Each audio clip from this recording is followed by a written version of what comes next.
start. Hello guys, আমি সামি। আমার page entertainment মেনিয়াতে আপনাদের স্বাগতম। আজকে একটা চমৎকার ভিডিও আপনাদের সাথে শেয়ার করব। আজকে আমি আপনাদের দেখাবো খুব সহজেই বাসার জিনিসপত্র দিয়ে আপনারা খুব সহজেই একটা মশার মারার ফাঁদ বা মশা ধরার ফাঁদ, যেটাকে আপনারা বলতে পারেন, সেটা কীভাবে তৈরি করবেন। তো চলুন দেখে নেওয়া যাক। সর্বপ্রথম যে জিনিসটা আপনাদের প্রয়োজন হবে সেটা হচ্ছে একটা প্লাস্টিকের বোতল, যেটা আমরা পানির বোতল অথবা যে বেভারেজগুলো আমরা খাই বা স্প্রাইটের যে বোতলগুলো, সেগুলো হলে হবে। জাস্ট একটা বিষয় খেয়াল রাখতে হবে, বোতলটা যেন মাঝখান থেকে আমরা কেটে নিতে পারি। প্লাস্টিকের বোতল অবশ্যই প্রয়োজন হবে। সেকেন্ড থিং যেটা প্রয়োজন হবে সেটা হচ্ছে 200 মিলিলিটার পানি, এবং এই পানিটা অবশ্যই ফুটানো হতে হবে, গরম ফুটানো পানি। তৃতীয় যে এলিমেন্টটা আমাদের প্রয়োজন সেটা হলো 50 মিলিগ্রাম সুগার, সাদা চিনি না, এটা হচ্ছে ব্রাউন সুগার, এটা আপনারা মার্কেটেই পাবেন। 4 নম্বর যে জিনিসটা প্রয়োজন এটা হচ্ছে ইস্ট। ইস্টটা খুব সহজে আপনারা দোকান থেকে নিতে পারবেন, দোকানে গিয়ে বলে এটা আপনারা পেয়ে যাবেন। 4 নম্বর যে জিনিসটা প্রয়োজন সেটা হচ্ছে একটা ছুরি অথবা একটা কাঁচি, যেটা দিয়ে আপনারা বোতলটা কাটতে পারবেন, বা যেটা আপনারা সহজ মনে করেন বোতলটা কাটতে পারলেই হবে। 5 নম্বর যে জিনিসটা প্রয়োজন হবে একটা স্পুন, যাতে আপনারা ওই মিশ্রণটাকে নেড়ে নিতে পারেন। সো সহজ করার জন্য আমি অলরেডি বোতলটা কেটে রেখেছি। দেখেন, দুটো পার্ট, একটা হচ্ছে আপার পার্ট, উপরের পার্টটা, এবং একটা লোয়ার পার্ট। আমরা প্রথমে যেটা ইউজ করবো সেটা হচ্ছে লোয়ার পার্টটা ইউজ করবো।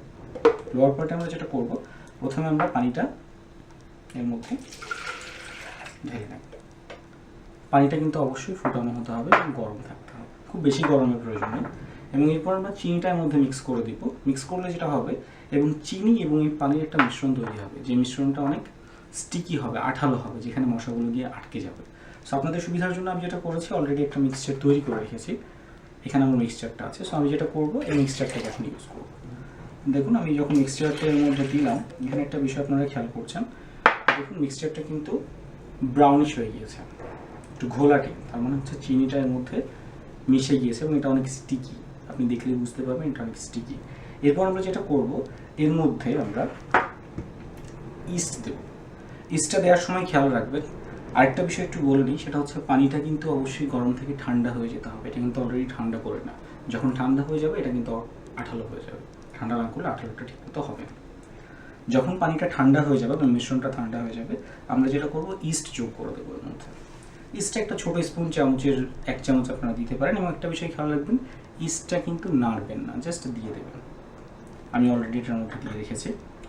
সো আমাদের প্রসিডিওরটা কিন্তু অলরেডি ডান, অলমোস্ট আমাদের মিশ্রণটা অলরেডি তৈরি হয়ে গেছে, আমাদের প্রসিডিওরটা অলরেডি ডান। সো আমরা যেটা করব, লাস্ট অফ অল যেটা করতে হবে, এবার আমি বোতলের যে ফার্স্ট হাফটা ছিল সেটাকে আমি কাজে লাগাবো, যেটা আমি কেটে নিয়েছিলাম। আমি যেটা করব, বোতলের উপরের মুখটা, অবশ্যই বোতলের ছিপিটা যেন না থাকে, আমি যেটা করব, জাস্ট এর মধ্যে চেপে হালকা করে ঢুকিয়ে রাখবো, ঠিক এইভাবে। এটাই হচ্ছে আমাদের ফাঁক। এটা কি করবে, উপর দিয়ে মশাটা ঢুকবে। যেহেতু আমার ইস্ট যোগ করা আছে, কার্বন ডাইঅক্সাইডটা বাইরে বের হবে, মশারা এখানে আকৃষ্ট হবে এবং এর মধ্যে দিয়ে বটলের মুখ দিয়ে ঠিক মিশ্রণের মধ্যে চলে যাবে। এবং মিশ্রণটা যেহেতু আঠালো, মশা বের হয়ে যাওয়ার কোনো সুযোগ পাবে না। এই আঠালো পদার্থতে আটকে যাবে এবং সেখান থেকে আর বের হতে পারবে না। আশা করি আপনাদের পছন্দ হয়েছে। বানান, ঘরের যে কোনো কর্নারে রেখে দিন, তারপরে দেখুন জাদু। আশা করি ভিডিওটি আপনাদের ভালো লেগেছে। যদি ভালো লেগে থাকে অবশ্যই লাইক করবেন এবং সাবস্ক্রাইব করবেন আমার চ্যানেলে। আরও অনেক ভিডিও আসবে, অপেক্ষায় থাকুন। ধন্যবাদ সবাইকে।